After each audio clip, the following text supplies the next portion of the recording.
Welcome into the Cleveland Browns Report. We got a live show for all you guys watching. But first, we are presented to you by Aura, which is an all-in-one digital safety company helping to keep your wallet and your identity secure while online. Start a 14-day free trial at aura.com/chatsports. Links in the comments, the chat, and the description of today's show. How's everyone doing? Welcome into the live Browns Report. It's been a while since we had a regular, routine live show. We had NBA, it went like this. We had NBA Draft one Thursday, which cucked me out of studio space. The next week started NBA free agency, also cucked me out. And then Baker got traded the following Wednesday. So we haven't had a good live show in a little while, but happy to have everyone back. And let's start the show off by letting the audience build up a little bit with this question right here. Should the Browns sign Ndamukong Suh? Give me S for sign or P for pass. You may have already seen some of the interesting rumors, some conflicting rumors actually, over on Twitter, and we're going to break that down on today's show. But let me know if you guys would like the Browns to sign Suh. I'll be giving shout-outs here while we let the audience build up a little bit. Ryan saying sign. Chubb is saying sign. Barkley says sign. Dennis says sign. Shaylin says sign. We know she's a big Browns fan. Colton, S also stands for shave your head.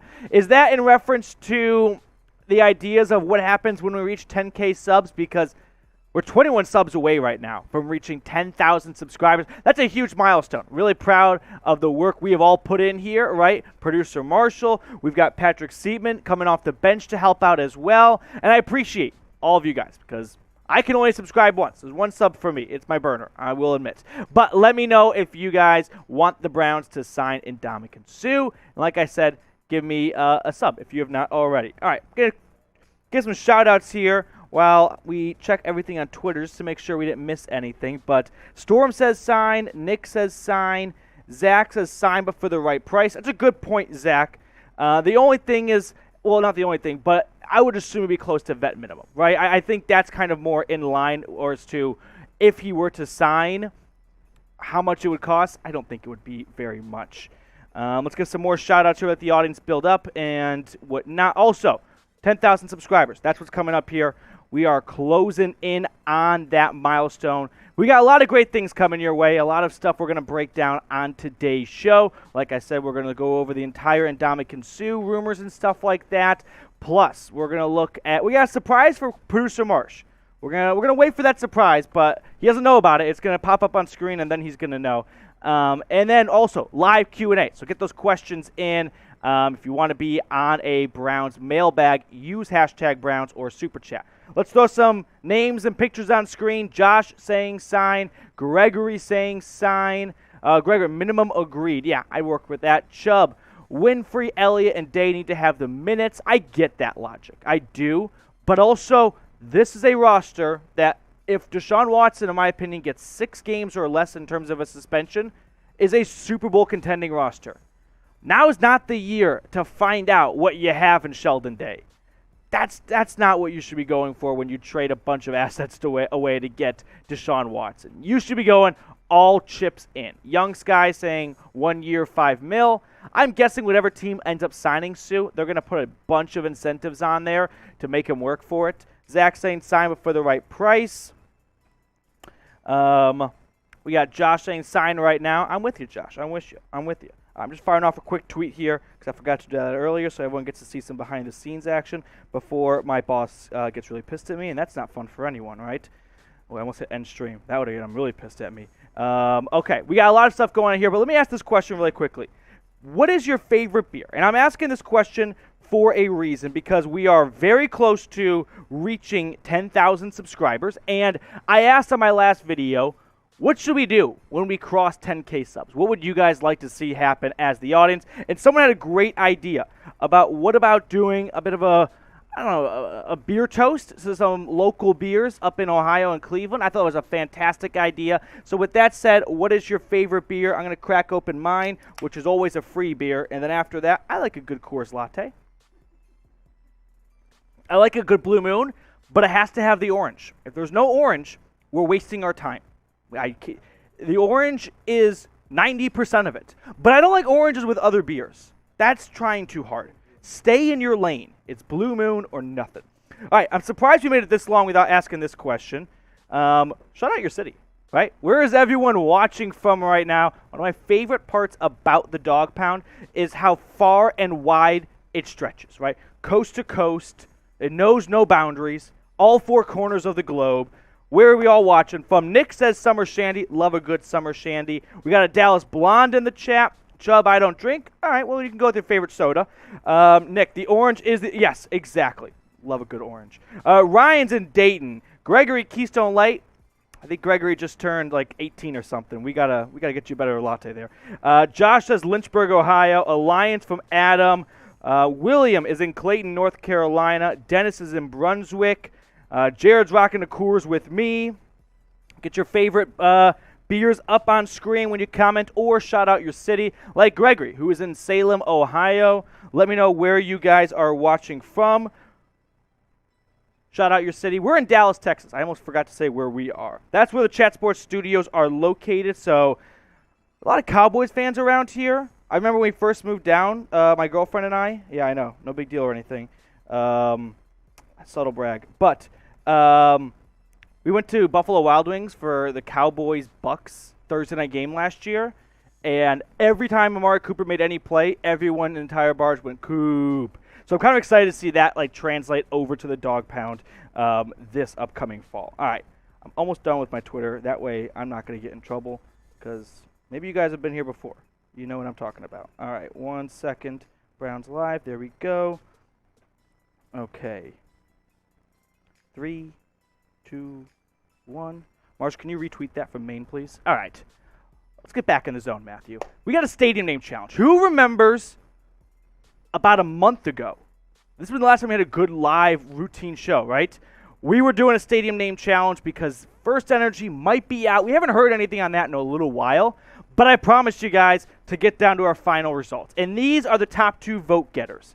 We got Jim Brown Stadium and Lakefront Stadium. I need you guys to vote. If the Browns do drop, well, it's not even the Browns. If the city of Cleveland somehow drops First Energy Stadium, I'm not really sure the politics behind it, but if it ever gets to that point, what would you want to be replaced by? We know they're going to go corporate and go for the money, but if they were to go a more traditional route and give it a name, what would you want to be called? Jim Brown Stadium, which here's my issue with that.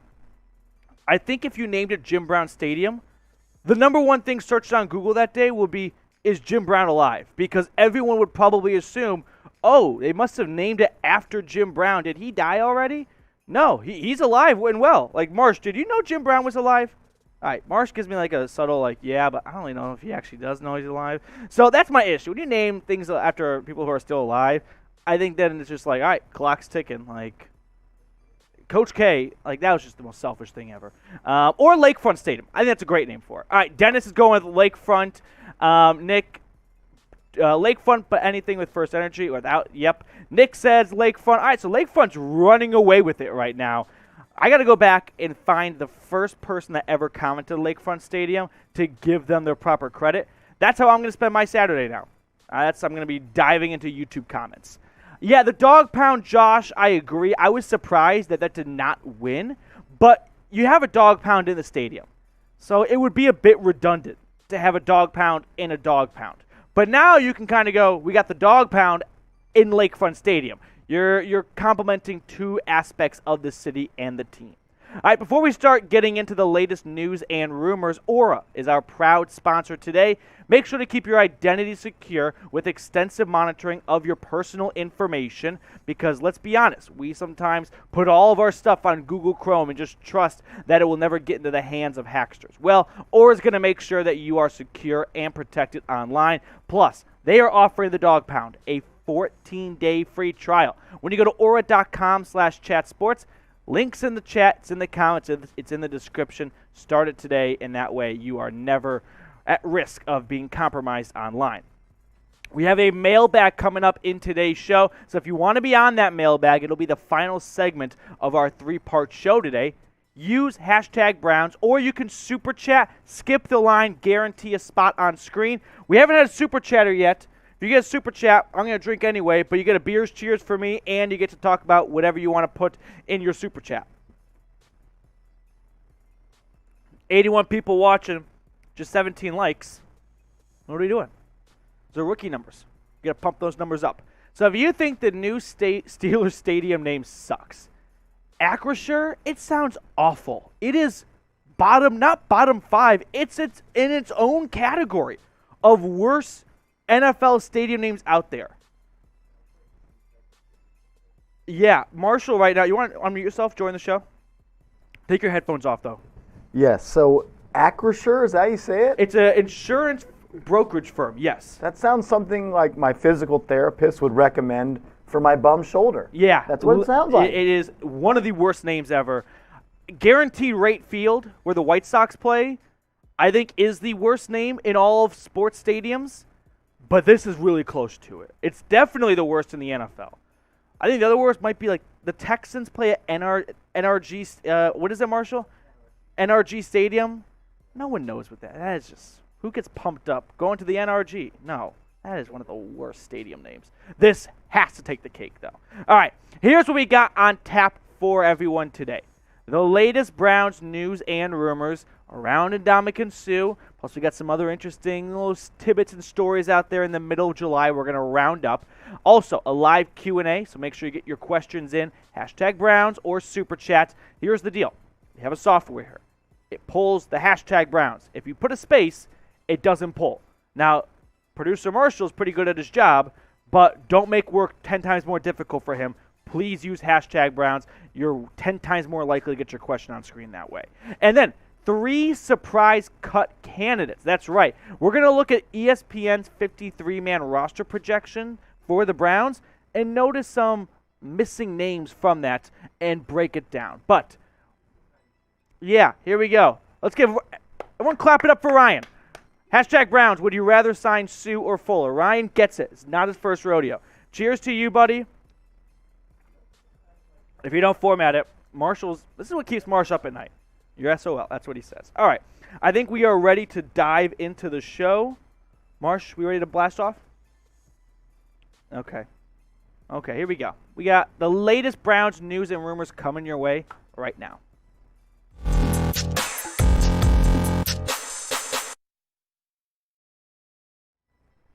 Today's Browns Report is presented to you by Aura. Listen, in a day and age when we are online more than ever, make sure you have Aura to be in your corner and keep you protected, whether it's your wallet or your identity. Start a 14-day free trial at aura.com/chatsports. We'll tell you more about their awesome services later on, but you can get started by clicking on the link in the comments and the description of today's show.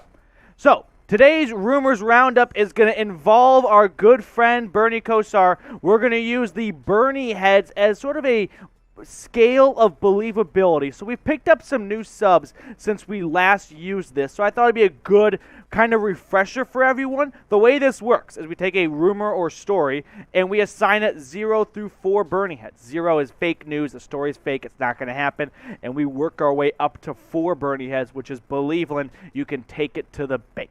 So the first story, the biggest one right now, are the Browns interested in signing Ndamukong Suh?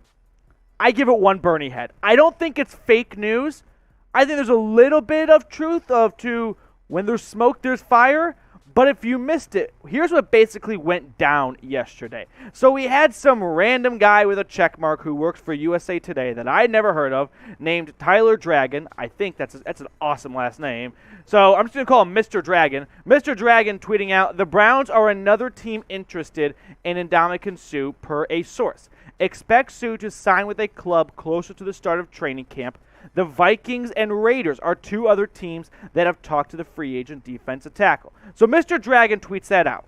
And then all the big J's in Cleveland got pretty, I wouldn't say pissed, but they stormed online to refute this claim. So Brad Stainbrook, who does an awesome job of covering the team, well tapped inside Berea, tweeting out, the Browns are not in the mix for Ndamukong Suh, and it is considered unlikely the team will sign the defensive tackle. All right.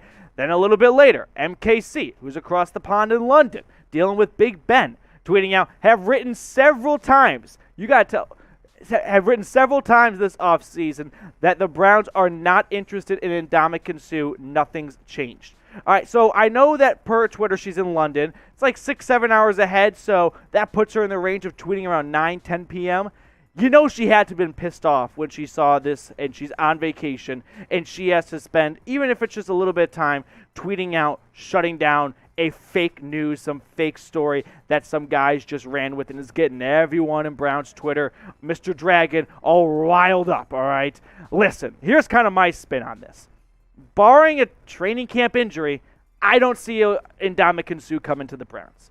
If they were going to do it, I think they would have already done it at this point to get him a little bit more caught up to speed on the playbook and working with Joe Woods and all that. Now, the other side of the coin is, well, the longer he is not on a team, the cheaper his price tag gets, right? If you signed him back in March, when he's probably asking for whatever his top dollar is, you're going to pay that. But I'm guessing his top dollar, what he's asking for price, has dropped since then because he just wants a job at this point. But before we unpack this even more, let's get you guys involved early on in the show. Should the Browns sign Ndamukong Suh? Simple as can be. S for sign or P for pass. Let me know in the comments, Dog Pound, if you think the Browns should sign Suh. I think it's important to start maybe by looking at the depth chart here and just evaluating the surface area of Jordan Elliott and Taven Bryan, who are most likely going to be your starting interior defensive tackles. Elliott, pick from a round 3 pick, day 2 pick, but round 3 back in 2020. Taven Bryan, a former first-round pick who comes over from Jacksonville after 4 years down there. You got Tommy Togiai, who he had one good game, the Patriots game last year. I thought he played pretty well. Outside of that, never really saw much of him. Perrion Winfrey, that's the rookie sensation. Everyone is all jazzed up because you got him in round 4 when a lot of mocks had him going in round 2. So based on value alone, you feel like you're getting a Hall of Famer because he fell to you 2 rounds later. I think it is not in the cards for Ndamukong Suh to end up in Cleveland.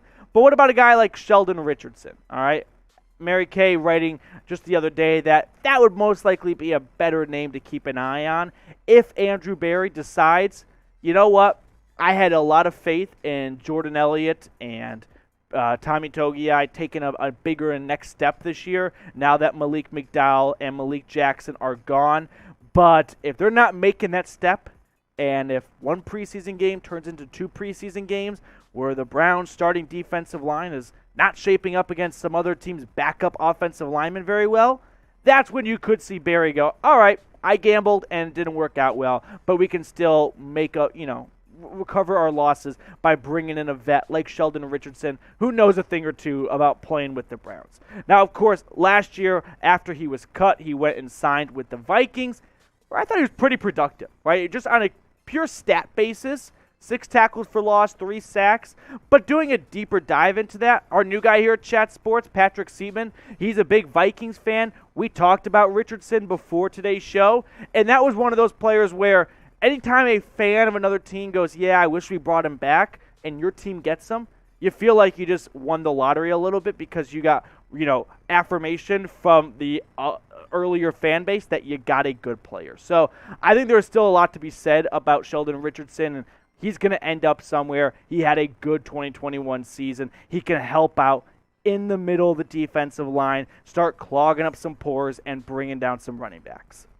Before we get to the rest of the rumors on today's show, like I said at the top, Aura is our proud sponsor today, and here's what they're going to offer you guys. A 14-day, limited time, free trial. That way you can figure out if Aura is right for you because we shop, we bank, we do everything online. Is there a single part of our lives that is not online at this point? Not really. So if you want to make sure you are secure online, just like how you put a lock on your front door when you leave the house, well, make sure you got a lock online. Thanks to Aura. Start that 14-day free trial at aura.com/chatsports. Links in the comments and the description of today's show. Moving on to rumor number 2. Kevin Stefanski. Is he on the hot seat? One Bernie head once again. I don't believe this really whatsoever, but I think your seat's really never that cold in the NFL. So that's why I'm not, hitting it with a flat-out fake news. Now, Fansided wrote an article citing a couple of reasons why Kevin Stefanski could be on the hot seat. And honestly, I think there is a little bit of water being held to this argument after a disappointing 2021 season where ultimately, Stefanski, you are the head coach. You probably should have pulled Baker much sooner than you actually did. And I'm not going to say this season would have gone drastically different without with Stefanski having a better season, but there's just something to be said about what could be done here. So in this article, they cited a couple things here. We're going to break it all down. But he's entering his third year as the Browns head coach. He's got a career record of 19-14. Of course, we're talking about the AP Coach of the Year back in 2020, who just did not get off on the right foot in 2021. And, of course, when you have an injured quarterback like that, it's not going to help. It's going to derail you a little bit. But ultimately, I'm a believer in Stefanski, and I'm expecting a bounce-back season from him. I think with Deshaun Watson, most coaches should be able to do just fine. So I think Kevin Stefanski is going to be okay. I know there are some people out there in the Browns fan base right now that are not so high on Stefanski after last year and want to give AVP the play sheet. No, dial it down a little bit. Stefanski's the head coach. He is a good coach. I only see one avenue for Kevin Stefanski getting fired after this season. And I don't even like those words coming out of my mouth. But there's a bit of truth to when you win Coach of the Year, your honeymoon period isn't that long. Like Matt Nagy won it for the Bears in 2018. He didn't last terribly long. Jason Garrett won it, and he was out of Dallas not long later. So the only way I see him not sticking around after the season is we have learned from one thing from Andrew Berry. He will not wait, right? Baker Mayfield was injured last year. Baker was awesome down the stretch in 2020. He was a very good quarterback. No one in 2020, after that season, thought Baker would be gone after one more year, right? I don't believe anyone that would have told me back then, oh, Baker, by the way, he's got 1 year left in Cleveland. So Barry has shown us he's not going to wait for anyone. So if he goes out, which he did, and gets an all-star quarterback like Deshaun Watson, and the offense isn't clicking, and the team is lackluster and disappointing, a scapegoat is going to be made. And it's not going to be the quarterback you just gave $230 million guaranteed to. That's really the only way I see Kevin Stefanski not surviving this season, is because if shit hits the fan and they're looking for an out guy and it ends up falling on Stefanski enough, well, I know we had a good 2020 season, but this is 2 bad straight years. Yeah, we've got our players, now we got to get our coach. But do you guys believe in Kevin Stefanski? Give me a Y for yes or an N for no if you are in on Stefanski. I believe in him. I think he's going to have a good season as a coach. Whatever a good season as a coach looks like, he will have a good year. But let me know your thoughts down below. Rumor number 3 on the show. Should the Browns sign Darius Slayton if he is released? So let me give you guys some of the context and backstory here. Well, first, I give it 2 Bernie heads, all right? But the background and context here, producing yesterday for Marshall Green, our Giants Now host, and he talked about how likely it is that Darius Slayton ends up getting released from the Giants, which is a decently big name in terms of a productive wide receiver at one time who's not 30-plus years old. So we know the Browns could possibly use a little bit extra meat in the wide receiver room, and Darius Slayton, a player who just in his rookie season in 2019 had 8 touchdowns, former 5th-round pick, 740 yards. He was a very promising player back in 2019 for the Giants. And then the drops kind of caught up to him, and things sort of went downhill from there. Got a little banged up last year. Just wasn't the player he looked like, or really even half of the player he looked like back in 2019. Now, when we look at this wide receiver room, I have confidence in Amari Cooper and Donovan Peoples-Jones.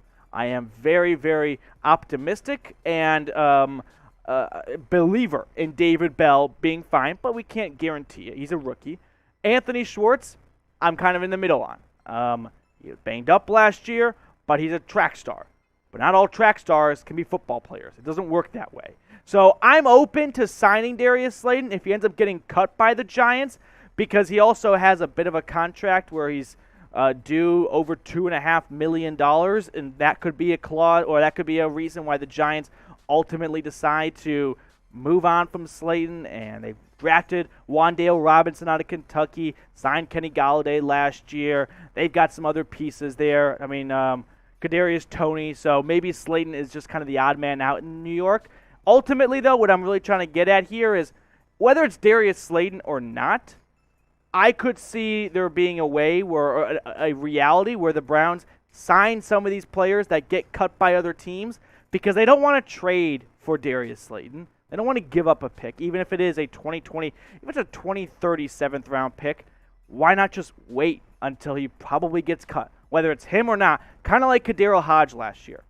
He ended up with the Lions right after he got cut. He was picked up on waivers. No team wanted to trade for him because they knew the Browns were going to cut him. So just keep your eye on that, whether it's at wide receiver or whether it's even defensive tackle. That could be something Andrew Berry is in the business of being patient, waiting for some cuts to happen, and then picking someone up that he thinks could be a contributor on his roster. All right, kind of rumors roundup here as we go down the home stretch of today's show. Not sure if you guys saw this. It kind of took Twitter by storm yesterday. All For You Cleveland, a great Twitter account to follow. Tweeting out a picture. By the way, photo credits to Matt Starkey. I am not going to get that wrong because that created a hullabaloo on Twitter. Yeah, there was a lot of drama on Twitter yesterday over this. But look at the white helmets. That's what we're looking at here. What do we think? Do we like white helmets? The Bengals are bringing back their white helmets for this season, and they're nasty. Like they are good. I am jealous of those helmets. I like these helmets. I think I like them. I want to like them, but yeah, I'll pencil me in as I like these helmets. I don't know. I like them. That's where I'm going to stand on that. All right, before we get on out of here, it's been a little while, but because of the live show stoppage over the last couple of weeks, we have paused our stadium name challenge, but I want to bring it back here because we're down to our final two contenders, Jim Brown Stadium and Lakefront Stadium. This is it, folks. First Energy Stadium is out. Pretty sure City of Cleveland giving me the key, and they're naming the stadium whatever the leading vote getter is from here. So let me know what stadium name you love the most, whether it's Jim Brown, Type 1, or Lakefront, Type 2. All right, let's get some shout-outs here on the show. Oh, that's okay. Yeah. Chris, I haven't seen you in the live chat in a while, my man. Good to see you there. All right, Captain Orange. Bengals actually positioned cheerleaders right behind him all game. Imagine spies stare. What is this, Captain Orange? I don't know it. No white helmets from David. Ryan, just hear me out. Not Baker's House Stadium. That's kind of funny. I like that. CJP Reach going with Jim Brown Stadium. Here's my issue with Jim Brown Stadium. A lot of people are going to start to assume he's dead. And that's not something you want to happen if you're still alive. You know, people Googling, is Jim Brown still alive? Because outside of Browns fans, I think a fair portion of the fair body of the population will be like, Jim Brown? Well, he played like forever ago, so I'm assuming so. I always find it strange when you name things after people who are still alive. Like, unless it's like a library at a college. No, I mean, well, then you're a pretty rich guy. But no, I'm not in the business of doing that. So we'll get some names on screen here. Get your guys' votes in. Browns Lakefront sounds like Riverfront. Yeah, that's a fair point. William's going to go with Lakefront as well. Captain Orange, Bengals cheerleaders were right behind our bench at Cincy last. Okay. I'm sorry. I was wondering what we were talking about for a moment.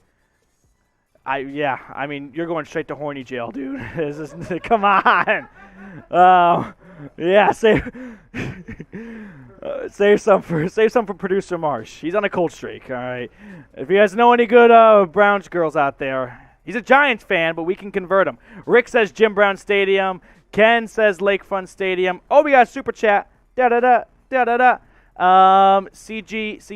I couldn't read in time. I've had one too many already. Captain Orange lip readers.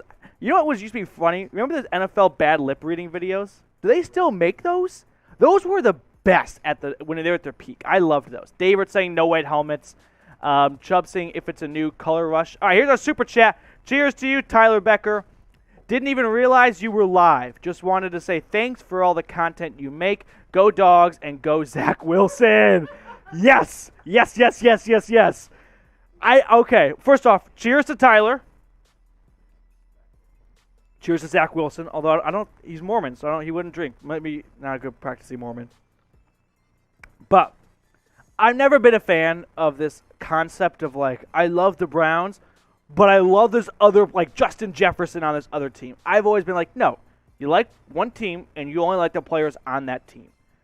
I'm not going to say I'll become a Zach Wilson fan, but if Zach Wilson's playing against Matt Ryan, you better believe now I'm going to be like, all right, I'm going to pull for Zach, because dude's I'm also not going to let my mother or my girlfriend anywhere near him. No tri-state area where they can correlate. I mean, if the Jets come to Dallas this year, I got to fly Shea out. It's just that simple. It cannot happen. All right, we've got another segment coming here. Jim Brown was my original name. All right, Rick, I always see you in the comments. Appreciate you getting your voice in down below. We'll give you credit, Rick. Don't let me forget if Jim Brown is the winner. That a low blow brick.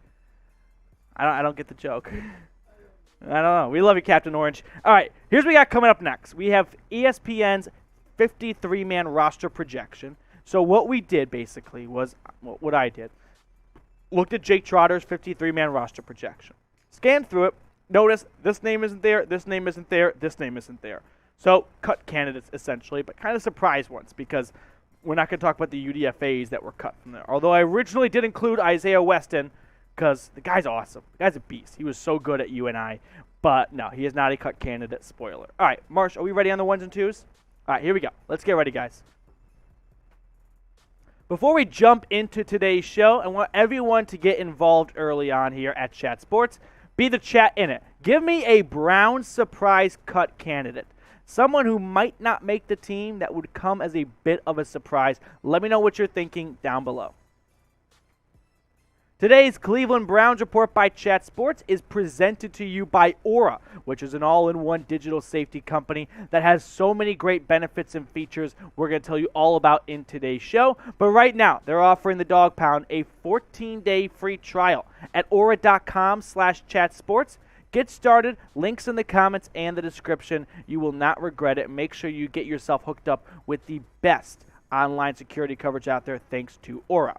All right, let's get into some surprise cut candidates based off of ESPN's 53-man roster projection. So, basically what this sandwich is I took Jake Trotter's ESPN roster projection for the Browns and noticed these three names were not on there, and boom, ice cream sandwich. And if you think some of this is going to be too outlandish, did everyone under the sun believe Sheldon Richardson was going to get cut?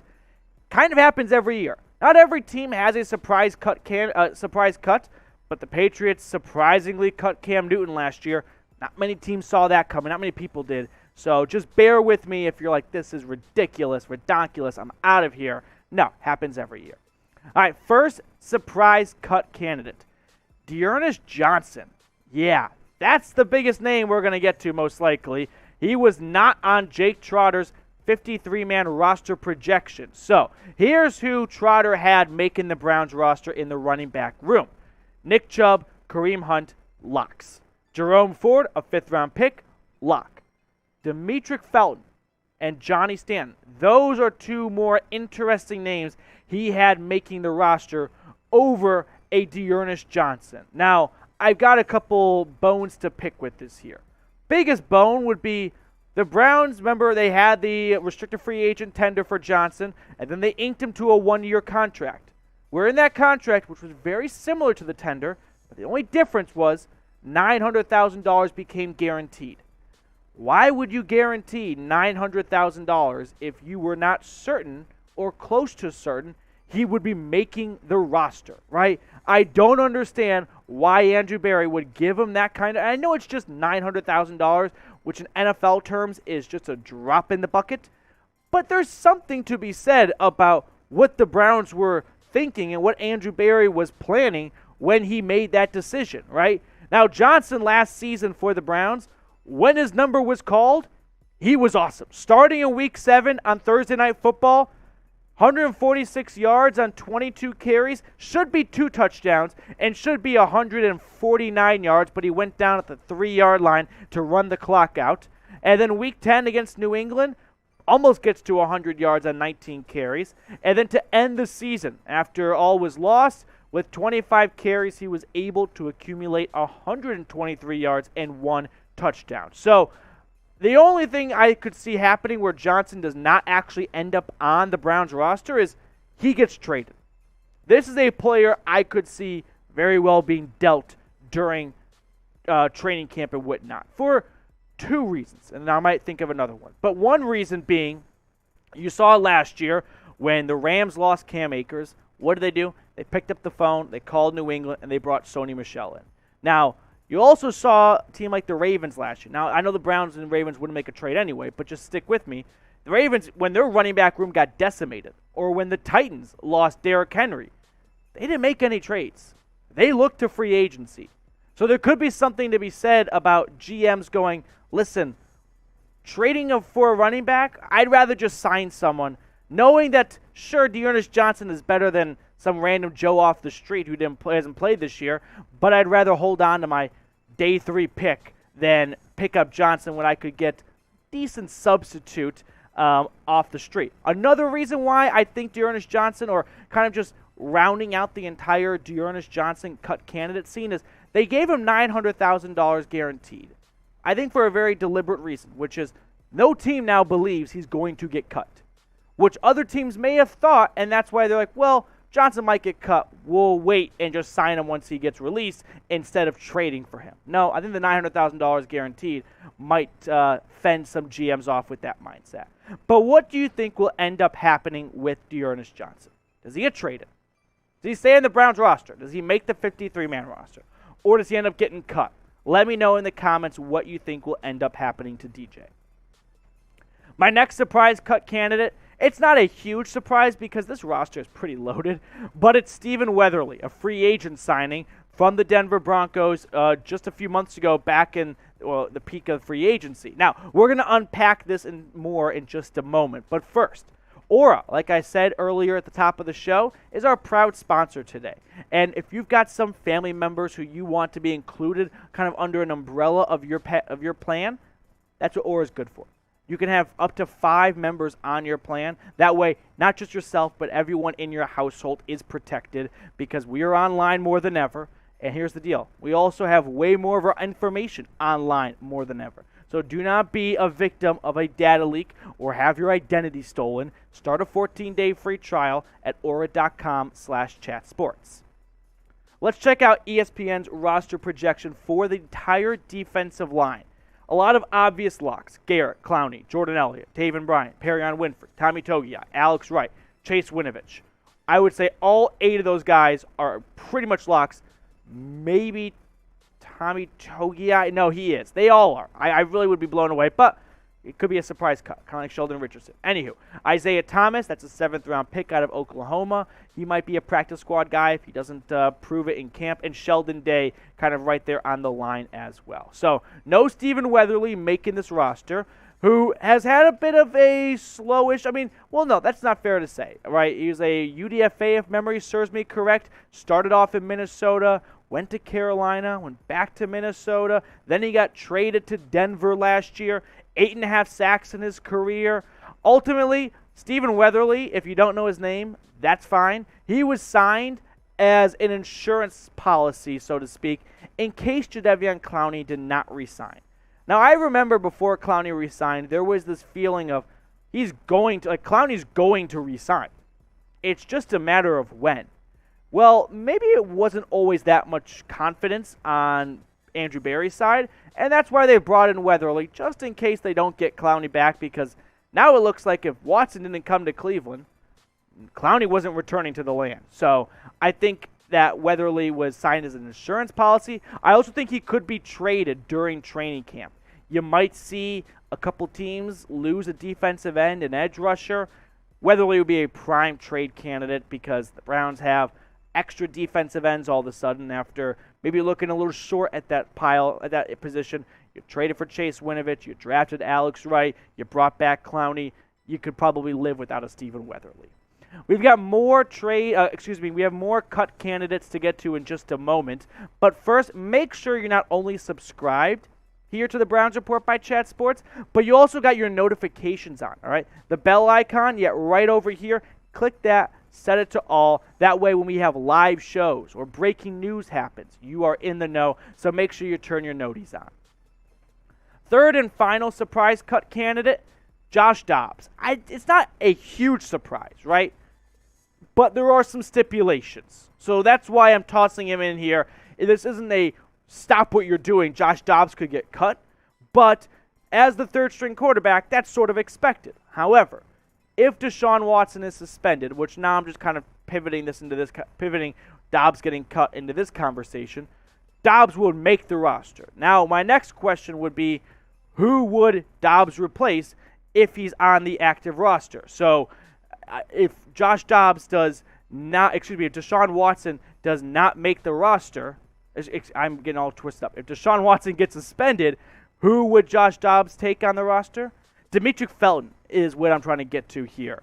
That would be a guy I could see Dobbs stealing a roster spot from, because if Watson's suspended for X amount of games to start the season, and so you have Brissett and Dobbs on the roster, well, now I kind of wonder, even though he's taken Watson's spot, would you want to bring in another quarterback? Because Josh Dobbs in his career isn't the most polished QB, right? Drafted out of Tennessee, my alma mater, to Pittsburgh. Didn't get a whole lot of action there. Got traded to the Jags, then came back to the Steel City. Just 10 for 17 in his career, 45 yards and 1 interception, coming off the bench in relief when Big Ben inevitably had to get his entire body bandaged up for some reason or another, and then came back fine to be the superhero he is. But I could see a way where if Watson does get suspended, they roll with 3 QBs, and someone like Felton or Sheldon Day might be out of a roster spot. Now, let's wrap up the show with this question here. Who was a Browns quarterback that you were super high on, meaning you were a big believer, you thought this guy would be the next guy? Was it Johnny Manziel? Was it Brandon Weeden? Let me know which quarterback broke your heart and proved you wrong down in the comments. All right, let's get some shout-outs here.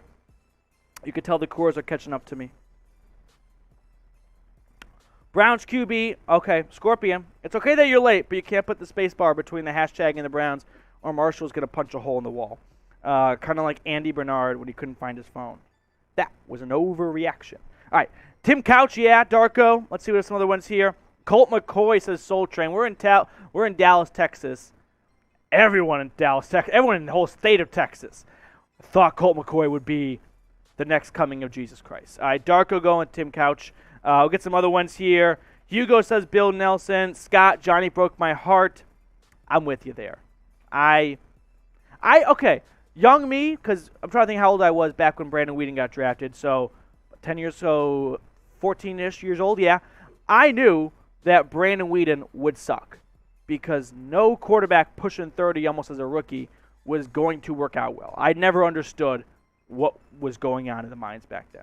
All right, Colt McCoy, also with Peyton Hillis. So Dale going with the running back as well. Chris saying Jeff Garcia. We'll get some more shout-outs here. We got a mailbag coming up, by the way, in just a moment. Darnell Johnson going with Brady Quinn. Fun fact about Brady Quinn, first time I ever played fantasy football. We were all in middle school, and everyone was pretty dumb, except for me, of course. And kid who drafted first picked Brady Quinn, and he wasn't even in the league anymore. So we all made fun of him. But that's my Brady Quinn story. All right, we've got a live Q&A coming up in just a moment. If you want to be a part of it, use hashtag Browns, or you can super chat, skip the line, get yourself on-screen guarantee. It's kind of like when you walk up. I was at the Texas State Fair, long lines for corn dogs. I could super chat to skip the line. You better believe I would have done that. So make sure you get yourself on screen and be a part of our next mailbag. Super chats get a cheers from me.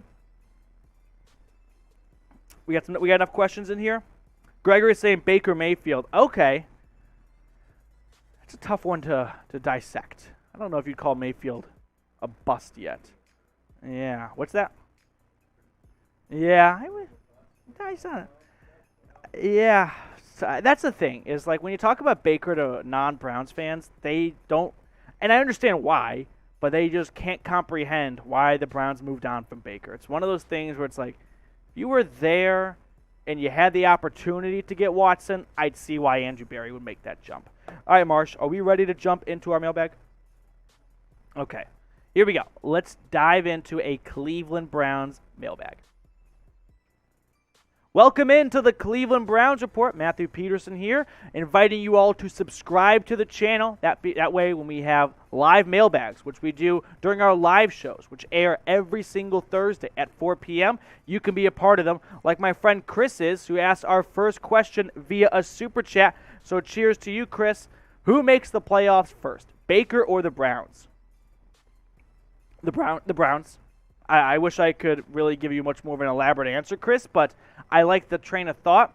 The only way I see this Baker making it before the Browns is if Watson is suspended for a long period of time and the NFC's a little weak this year and the Panthers can make the 7th seed with a below 500 record. That's the only way I see that happening. All right, Nick Gnarly with our next question. If Watson's suspended longer than 8 games, do we look into Jimmy Garoppolo? It's a popular question and a fair thought to have as well. And I would say yes, you look into Jimmy Garoppolo. Now, you may have set the market when you traded Baker for a 5th. So if you could get Jimmy Garoppolo for a 5th, I would do it. I think it would be better. It'd be more entertaining football. And I'm not saying that with Jimmy G, this team could still win a Super Bowl, but you would be a better football team with Garoppolo than Jacoby Brissett. I'm not knocking Brissett. I think we can all agree that Garoppolo is a better quarterback. Now, the only hiccup I'd have is he a good enough quarterback to give up a good pick for him? That's where you lose me. So if it's for a long suspension for Watson and you can get Jimmy G for cheap and he'll restructure his $24 million contract, yeah, I would do it. Dog Pound K9, can Brissett go 3-1 or 4-0 if Deshaun Watson is suspended 4 games? All right, I'm going to quickly pull up the Browns schedule because I can't remember who they played in Week 4. But Week 1, you've got the Panthers, right? And that's got to be a pretty winnable game right there, even with Jacoby Brissett. Then we've got Week 2 is against the Jets at home. I think the Jets are going to be sneaky-ish tough this year. Zach Wilson, he's slaying. But no, I'd still take the Browns on that one. So that's 2-0. Pittsburgh Week 3 on Thursday Night Football. That's going to be a tough out, right? That's tough, but here's my hot take. I did this before. I think the Browns could start 3-0 under Brissett, and it wouldn't blow me away if they have a letdown game in Week 4 because they're looking ahead to Week 5 when they play the Chargers. I know that sounds super, super dumb, and I don't want you to unsubscribe because I said that, but it's the NFL. It's any given Sunday. I could see the Browns 3-0, beating Pittsburgh at home on Thursday night, and like, all right, the Falcons suck. They're 0-3. Let's get ready for the Chargers, and then a letdown game at ATL. But I think 3-1 is very much in the cards. I wouldn't go all the way and say 4-0, though. Soul Train, $2 super chat. Cheers to you. How big is the preseason for positional battles? It's a good question, Soul Train. I used to believe that the preseason was much more important than I think now, because we saw them cut a preseason game out, went from 4 to 3, and I think a lot of people are like, don't GMs need more time? I think it's pretty clear if you polled a lot of GMs, after about 1 week of practice, they know who's making the roster. Now, sure, you could have a 54th man that proves it and takes the 53rd spot, but in terms of actual positional battles throughout all 3 preseason games, it may feel important to us, and we may have a lot of takeaways from it, but just because the defensive tackle you're pulling for, say Tommy Togiai, is racking up some good stats in Week 2 of the preseason, doesn't mean Andrew Berry's going to value that very high if it's up against backup offensive linemen. We got another question coming in from Tyler Becker. Super chat. Appreciate you, Tyler. Is Amari Cooper our best wide receiver since 2013 Josh Gordon? Yeah, I would say so. I mean, racking through my brain right now of names, Jarvis Landry and Odell Beckham are right there, so maybe you could make the argument for Juice. But I think everyone would pick Amari Cooper over Landry, and that's not saying Jarvis wasn't great for the Browns and was not what I call him, the minister of culture, turning things around when he got there in 2018. But I would say Amari Cooper is the best since Josh Gordon back in 2013. Patrick Green with our next question. Biggest training camp battle you'll be watching? Appreciate the question, Patrick, talking about training camp because that's less than 2 weeks away right now. It's kind of crazy to think here. But I will be watching the defensive linemen. specifically the interior, the defensive tackles, because I think this is going to be the closest position battle we're going to see. With Jordan Elliott and Taven Bryan probably penciled in as the starters right now, I'm predicting that they will hold on to that, but Perrion Winfrey is sort of the wild card. He is the embodiment of the dog pound. I mean, he just grabbed it by the horns the moment he got drafted by the Browns. So I think it's going to end up being Jordan Elliott and Taven Bryan who start week 1 on your defensive line, but that's probably the number one position battle I'll be watching. The thing to really maybe watch for, the deep lens, would be Elliott and Bryan sure are winning, but they're not performing that well. Could that signal a signing of some sorts by Andrew Berry? But who is the best defensive tackle on the Browns right now? There's no wrong answer here. I don't think anyone can definitively say Jordan Elliott, Taven Bryan, Perrion Winfrey, Tommy Togiai. They're all pretty relatively young and new and don't have a lot on them in terms of tape and whatnot. So let me know who you think the best defensive tackle is on this team. Captain Orange with our next question. Make a prediction. Rank these 4 defenders by how many tackles in 2022, most to least.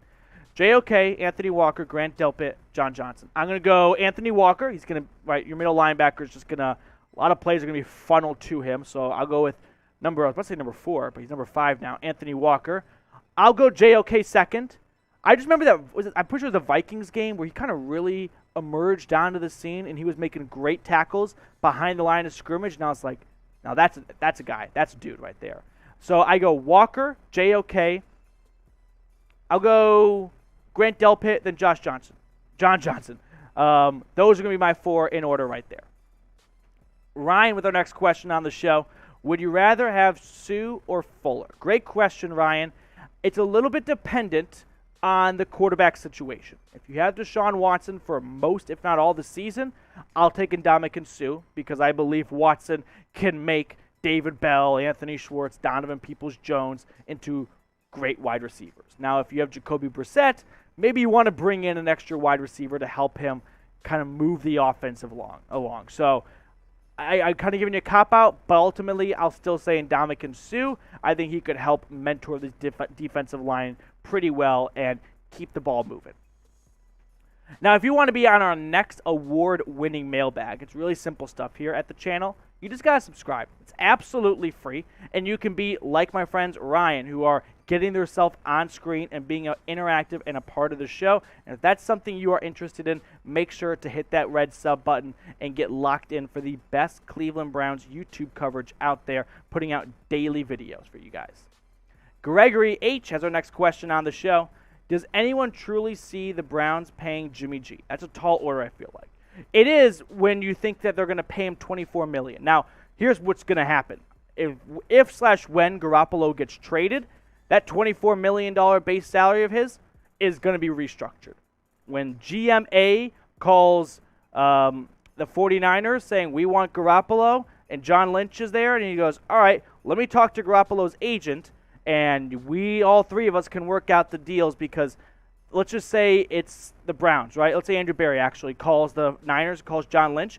Andrew Berry is going to say, well, we'll trade for Garoppolo, but we're not paying him $24 million. So talk to his agent and let us know if he will agree to restructure his contract and have a base salary of like $10 million or something like that. Agent says, yep, fine with us, and boom, the trade goes through. Now, if you guys want more Cleveland Browns content, not only here on YouTube, you can also check us out on Rumble, or maybe you're watching us over on Rumble right now. Here's the deal. Rumble is another video platform service that's got news, tech, sports, politics, all that good stuff. And a really cool feature about Rumble is you can do audio only. So if you want to text but still have the video playing in the background, Rumble's got that for you for free. Check us out, rumble.com/Browns Report. Links in the comments and the description of today's show. Gangsta Big Chungus, are the Browns getting a Super Bowl this year? Well, that's really difficult to answer. How about this? If the Browns are winning a Super Bowl this year, I'd have to imagine Deshaun Watson plays the entire year, not because even if the Browns went 3-1 without him, it's kind of difficult. I know Nick Foles did it, but still, it's difficult to imagine a quarterback coming off the bench who didn't even play last year and just casually taking a team to a Super Bowl, right? I feel like he'll need some more time with the offense and whatnot to put together a Super Bowl run, because every single Super Bowl run, it's just filled with movie moments, and it's difficult that you can create those movie moments. I know Nick Foles did it, but he was still on the sideline, so that's got to count for something. All right, another question coming in from my guy Ryan.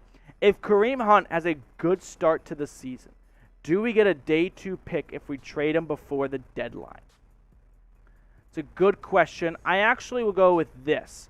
I think if you were to trade a running back mid-season, you may not get a great return on him, because whatever team would be getting him would like to have had him for the full season. So because it's halfway over, it's not going to be like a defensive end who can step in like Von Miller last year going to the Rams and just start racking up sacks. Now, I am of the belief when it comes to trading Kareem Hunt, the lowest I'll go, right, I will not trade him for anything worse than a third-round pick. Is he worth a third-round pick? Probably not. Most nearly 27-year-old running backs are not yielding you that. But you don't have to trade him. There's not this burning need to trade the guy. So unless a team wants to walk in and blow you out of the water with a great offer you can't refuse, I would hold on to him. Kid Wilson, 33. You have to wear a polo to watch this live. Cheers to that, Kid Wilson. I'm a basic dude. I don't know what to say. Everyone in the office makes fun of me for having polos on all the time. Here's the sad thing is, like, this is not just my work attire. This is every day of the week, whether I'm in the office or not. All right, Elon coming in.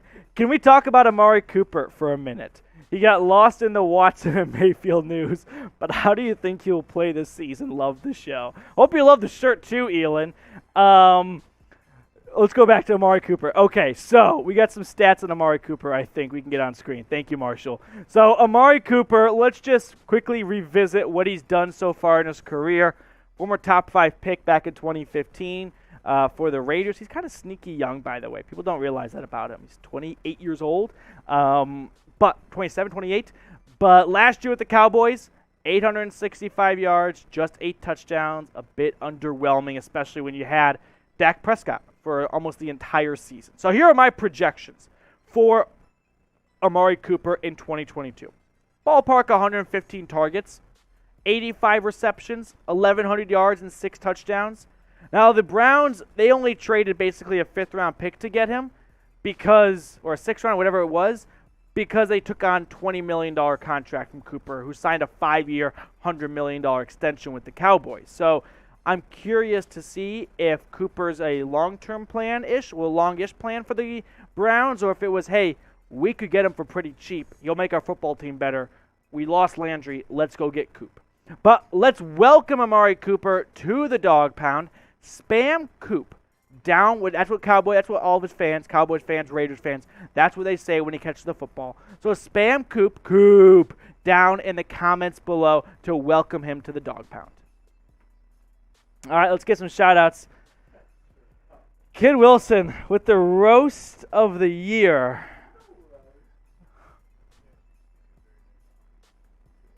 Do we like the polo? It's pretty basic. I think I got it for my birthday this year. Some of the questions in rhetoric. Keep it real is pretty mean. Okay, well, we're not going to put that on screen. All right, let's get some shout-outs here. All jokes aside, Matt's a really good speaker. Does a heck of a job on this channel. Appreciate you, my guy. Always enjoy seeing your comments down below. Ryan, who's always involved in the channel. Captain Orange. Matthew has his style cited in. I always look for stains. There are some. I'll tell you that much. You got to look closer because I come home and I get yelled at sometimes. But I'm pretty clean today, so I'm proud of myself. All right, Alan Mitchell saying, Coop, shout out to you. We'll just throw these on screen, get you guys some airtime. Pat, Ryan. We got Soul Train coming up on board here. We got ourselves, Spam Coop. Get on screen right now. All right. We got anything else to get to? Any more questions we missed, Marsh, before we send it and call today? Chris, we need to get you a real beer, though. Yeah, if you want to sponsor. I work off my favorite beer, which which was free beer, which was in the fridge here at Chat Sports. So that's what I picked up before the show started. Emily, appreciate you tuning in. Kid Wilson, same for you. My guy Jared, thank you so much, saying Coop. Oh, yeah, let's keep it real. The meanie. Ban. No, it's okay. We love the haters. Should we do it anyway? You hit spacebar? Okay. Okay. I'm not mean, my boy. You're entertaining BS and calling yourself a Brown. Oh, I'm BS now. I'm a really cool guy. All right. Rule number 1. Anyone says I'm a really cool guy, probably not really cool. You're a cop. All right, Emily. How do the Browns win in Week 1 with Baker gone and Watson suspended? They have a better roster. That's how, right? Jacoby Brissett won this Browns roster last year, was limited by Baker's poor play, and still managed to churn out 8 wins.